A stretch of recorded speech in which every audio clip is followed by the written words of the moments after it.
Hello friends, ఇవైతే banana. So చూడొచ్చు, మనం ఓల్డ్ వీడియోస్ ఎవరైనా చూసుంటే ఒక 6 months కిందట ప్లాంటేషన్ చేసాము, చిన్న చిన్నవి. సో ఎంత పెద్దగా అయితే అయిపోయాయి. సో ఆకులు కూడా చాలా పెద్దగా వస్తున్నాయి.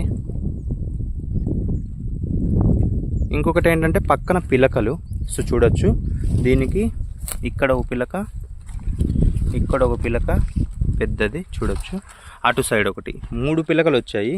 సో దీనికి వచ్చేసి ఒకటి ఆల్రెడీ ఈ పక్కన ఇప్పుడు చిన్నగా స్టార్ట్ అయిపోయింది. సో ఇంకొకటి ఇక్కడ ఉంది. సో ఇక్కడ వచ్చేసి ఈ చెట్టుకు ఇక్కడ ఓ పిలక, అటు సైడ్ ఓ పిలక, 2 పిలకలు వస్తున్నాయి అన్నమాట. సో ఇది పెరిగి ఇది మనకు గెల వచ్చేసరికి అవి కూడా పక్కన వచ్చేసి మనకు పెరగడం జరుగుతుంది. సో 3 రకాలు అన్నమాట. ఒకటి చక్కెరకేళి, ఒకటి బొంతట్టికాయ అంటాము, లావుగా ఉంటుంది. సో అలాగా ఇంకోటి సుగంధి, అట్లా 3 రకాలు అయితే పెట్టడం జరిగింది.